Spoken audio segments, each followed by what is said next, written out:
Yo, what's going on, y'all? It's Cone, and the Philadelphia 76ers are better than you thought. There is almost nobody who expected the Sixers to look this good out of the gate, and this is coming from a Sixers believer. I had them as the 6th seed in the Eastern Conference. I have fallen for it a million times with Philly, but I had a good feeling, and they're proving me right so far, although again, they've looked even better than I expected, and that's mostly due to VJ Edgecombe and Tyrese Maxey. Both of them are playing out of their minds to start this season. Joel Embiid, terrible first game against the Celtics. Doesn't matter because VJ Edgecombe has the most points by a rookie since Wilt Chamberlain. Maxey is 40 and they go ahead and knock off the Boston Celtics.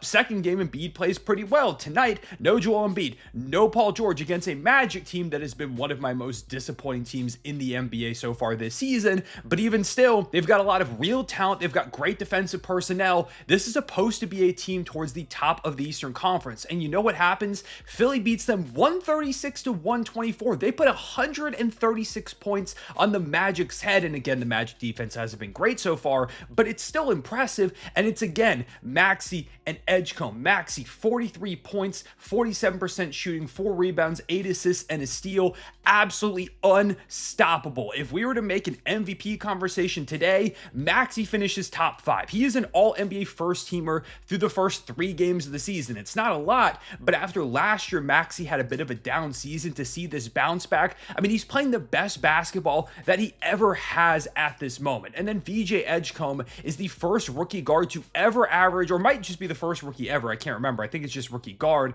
to average 25, 5, and 5 over his first 3 career games. That's unbelievable. Do you know how much NBA history there is for him to be the only guy? And it's the way he's doing it too, because I was a big VJ Edgecombe fan coming into the draft. My brother's a Sixers fan. He's like, oh, I don't know about Ace Bailey or VJ Edgecombe. I kind of want Ace Bailey. And I kept saying, I want VJ Edgecombe. Like, I think he is the 3rd overall pick in this draft. And this is not to say that I don't like Ace Bailey. I really like his game too. I'm excited about him in Utah. But VJ Edgecombe was just one of my guys. And even I wasn't expecting him to drop 34, 7, and 3, then 15, 6, and 8 with 3 steals, which for most rookies, that's a really solid game. It is hard to be a rookie guard in this league and do really anything consistently. But then the 3rd game against the best defense they played so far, 26 on over 50% shooting, 2 of 4 from 3, 4 rebounds, 7 assists, a steal, and a block. He is averaging 25, right about 6 and 6 even, with 1.7 steals on 50% from the field and 40% from 3 through his first 3 games. I know, it is 3 games, but even still, the way that he is so much further along handling the ball than I expected. He's taking shots, 3s with confidence at a way he just didn't at Baylor. And he wasn't always utilized, I didn't think, the best in that Baylor offense, but even still, I just wasn't expecting this. He glides the rim with ease. There is no backcourt in the NBA that has the speed that Maxey and Edgecombe have. It's really not even a conversation. VJ's fighting through contact. He's hitting mid-range jumpers. He's rebounding. He's defending. My player comp for him going into the NBA, I'm like, if he reaches his peak, he could be like the best version of prime Oladipo. That year he made all NBA and all defense. Maybe he can get higher than that, because this is a start that we really have never seen before. And that's along with Tyrese Maxey playing the way that he is. And again, considering that Embiid has only played really 1 good game out of these first 3 that Philly has played. Paul George hasn't played yet. And Jared McCain has not suited up yet. Like, Jared McCain last year burst onto the scene, I think was going to run away with Rookie of the Year if he didn't get hurt. He was efficient. He was unbelievable as an on-ball scorer, an off-ball mover. It looked like Steph Curry sometimes out there. With the relocation, McCain was ridiculous. And when he comes back, this guard room of Maxey and Edgecombe and McCain, not only is it a pretty clear top contender for the best young backcourt in the league, it's immediately one of the best backcourt groups in the entire sport. And I've seen some people say, oh, well, how do they make it all work with Maxey and Edgecombe and McCain? I don't really care, to be honest. Like, if anything, it's a fantastic problem to have. Like, sure, if one of them comes off the bench or you run Edgecombe at the 3 and go super small, like maybe that doesn't work because you don't have a lot of size. Then if you put Paul George and Embiid out there, like PG's not a 4, it probably won't work. But even if you have to bring one of them off the bench, cool. You now have one of the best bench guards in the entire sport in either VJ Edgecombe or Jared McCain. Like that's a fantastic problem to have. And that's part of the reason why I was in on the Sixers and why they are in a really good spot. I know people want to talk about Embiid. Oh, he's getting older. He's not great anymore. And Paul George was terrible last year and his contract's huge. Philly's in this awful spot, but they're really not. Like, I put out a tweet during the preseason. Philly's actually in an unbelievable position because right now, I mean, they're 3-0. The Eastern Conference is very weak at the moment. A lot of teams that I thought would start off better have not. If they can capitalize and go on a true run with this and get Embiid semi-healthy, get McCain and Paul George back out there, like, this is one of the most talented teams in the East right now. Never mind going forward, you give it another year for McCain and Maxey and VJ Edgecombe. And even if you flame out this year, they don't end up performing down the stretch of the season and they do end up missing the playoffs or they're a first round exit or whatever it is, and you feel like, oh, we might have to move on from the Paul George Embiid era, then who cares? Like, obviously, it sucks. You want to still win now,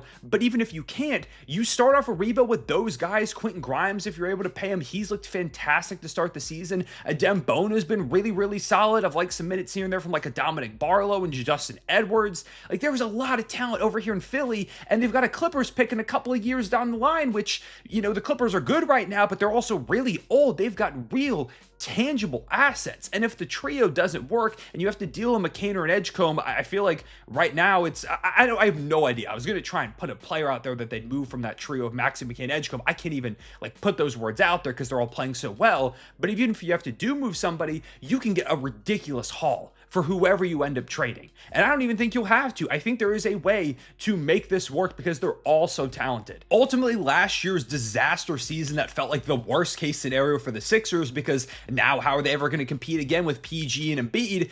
It might have been the biggest blessing possible for them to get VJ, who I know it is only 3 games into his career, but I cannot fathom him not being a star from the eye test. Like, the numbers, is he going to average 25 on crazy efficiency all season? No, I'm going to be stunned if he does. I'll give one of you my channel if he does. And I'm saying that as a VJ Edgecombe fan. It's just unrealistic to expect that. But it doesn't matter because if you take a look, the eye test tells you, whoa, he is really explosive. The shot form looks really good. He's such a fluid athlete, a mover with the basketball, defensively holding his own already very early into his career. Like, this is all stuff that's going to continue to translate, that's going to grow, improve, develop. I've been blown away. I cannot say enough positive things about the way VJ Edgecombe has played. Like, against the Celtics, yeah, they're no longer the Celtics of old, but there's still a lot of talent on that team. It's the first game of his career, and he had one of the best debut games ever, and then a few days later against the Magic, he's like, oh, okay, let me have another one of the best rookie games that I can remember. Like, it's crazy what he's pulling off as a first-year guard nonetheless. He's not some big man that's being fed by, like, this phenomenal point guard. A lot of these shots he's having to create, and he's just finding ways to do it left and right. He is unbelievable. Also, shout out to Kelly Oubre, who's averaging 18 on 56% shooting and 40% from 3 to start the season. Is that going to hold?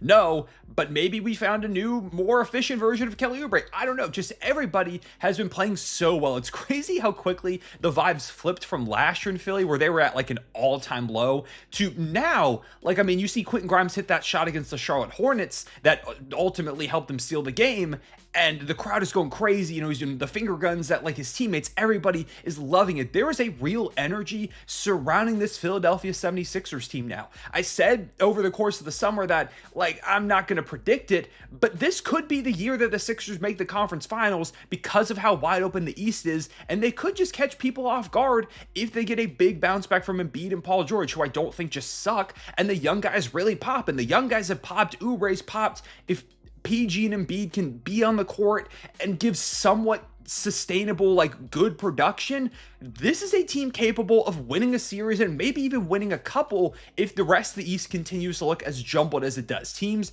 are going to figure it out. I don't think Orlando is going to be this bad all season. I don't think Atlanta is going to struggle the way that they have. I think the Knicks and Cavs will get, going a little bit more when they stop dealing with some injuries that they're dealing with right now. This will be a better conference for sure by the end of the season than it is right now. But I also think that could apply to the Philadelphia 76ers as well, because they are nowhere near healthy, and they're 3-0 against, not phenomenal teams with the Hornets, the Celtics, and the Magic, who have been bad so far. But to do it without their guys and to look this impressive while doing it, get these types of numbers, one of the best backcourts in the sport so far, the best backcourt so far in basketball has been these two guys. You could talk about like Luka and Austin Reeves, I guess. They've also put up insane numbers, but they haven't always been playing next to each other. Like in terms of playing off of each other, they're also so good at that already. It's crazy. It's so crazy. Like, I am someone who likes the Sixers because my brother's a Sixers fan. I believe in them a lot. I want to see them succeed, and I'm really happy to see this. And I was thinking about titling this video like, you were wrong about the 76ers or something like that. But honestly, maybe even I was wrong because I had them as a 6 seed. Maybe they're going to be like a top 4 or 5 seed. And at one point during the offseason, I thought about that, but I wasn't bold enough to do it. Not saying it's going to hold. It is 3 games into the season, but even still, like, the Sixers could just be bad the rest of the season, end up with like 30-some wins. If VJ, Edgecombe, Maxey keep playing like this and McCain pops, then this is a massive win of a season. Nothing else matters in the long run. I guess it kind of matters because you want to get Embiid or Paul George a ring, but it doesn't like matter nearly as much now because you've got these young guys, this talent. Nick Nurse is doing a phenomenal job coaching. Philly's in a really good spot, a much better spot than I think people realize, than people have given them credit for. They've done a good job, and I'm really excited to see, how this continues to go, what progression we see from these young players, this young backcourt, what they look like when they're fully healthy out there, because I think there's an amazing team here, one that's already been pretty impressive despite missing a lot of key guys. But yeah, those are my thoughts on the Sixers right now. Let me know what you think. Like, are you a believer in the Sixers now? Is this fake? Is this real? Do you think that there's still this long runway? Could they win a playoff series? Could they be a playoff team, skip out the play-in? Do you think they're still playing squad? Are they a lottery squad? I want to know all your thoughts because I'm just having so much fun watching Sixers basketball. And after last year, that is a very pleasant surprise, because last year the most fun I had watching the Sixers was like the 20-game stretch where McCain was playing and then he got hurt. I'm like, oh, this sucks now. And then Quentin Grimes started going ballistic at the end of the season. I'm like, oh, this is pretty fun, but it's still, I miss everybody else. I'm having legitimate fun watching the Sixers. Like, when I see they have a game, I'm like, hell yeah, I get to watch Edgecombe and Maxey go crazy. I'm sure Sixers fans are feeling fantastic right now because they have an all NBA level guard in Maxey, at very least a strong all-star, clearly a burgeoning star in my opinion in Edgecombe, and I think another one in Jared McCain. Like, sure, they're all kind of guards, and yeah, that could get a little bit tough, but that's a great problem to have. Way better than how bleak it looked a couple of years ago. But yeah, shout out to the Sixers, Daryl Morey, for the job that he's done drafting, assembling this team, getting the young talent. They can pivot really easily if they need to. But yeah, let me know your thoughts on the 76ers. Real quick, this was going to be a recap video, but it's 3:21 a.m. On the East Coast because I just finished watching the literal longest World Series game of all time. So I was going to do like a full recap and talk about every team. I'll just note a couple things across the NBA. Bulls remain undefeated, 128-123 over the Hawks. Are they actually like decent? It remains to be seen, but Trey Jones has been sick. Ayo Dosunmu hit some big threes. Josh Giddey hit a big three too, 18 and 13. Vooch renaissance continues. 16 from Madas. Shout out to him. And Hawks, I talked about, have been disappointing. I mean, I was really buying into the Hawks, and it's not really gone my way. My Thunder were blowing out the Mavericks, and the Mavericks went on this crazy run and brought it back to like a 3-point game. Thunder held on to win, though. That was... for some reason, it feels like the Thunder play one of those games against the Mavericks every year where they're up huge, and then the Mavericks go on this insane run. Some of you might remember, I think it was a 30-0 run a couple of years ago. Cavs blow out the Pistons, Celtics blow out the Pelicans, Spurs blow out the Raptors. Victor Wembanyama, I don't even know what else to say about him. A video about him is definitely going to have to come soon. Rockets blow out the Nets in a big way. Warriors blow out the Grizzlies. Blazers blow out the Lakers. Nuggets blow out the Timberwolves after a little while and out for a little bit. Same with Luka Doncic. That's a couple of injuries to note. And then the Jazz won a really close game over the Suns. The Jazz, 2-1. Lauri Markkanen, a 50 bomb, by the way, 51 and 14. First Jazz player to score 50 in like forever. Crazy to see that. Walker Kessler, 25 and 11, 26 with 10 dimes from Keontae George. Hey, the Jazz have looked good. Like, it is very early season. We've seen this before with Utah, but I mean, especially Lauri Markkanen, if they decide to trade him for some reason, then the trade value is going back up over there in Utah. But yeah, those are your games from today. Specifically, would love to hear your thoughts on the Sixers. Leave a like and subscribe if you enjoyed. Hit the notification bell so you don't miss out on future videos. Philly back? We'll see. I'll see you all later. Real one, say it back.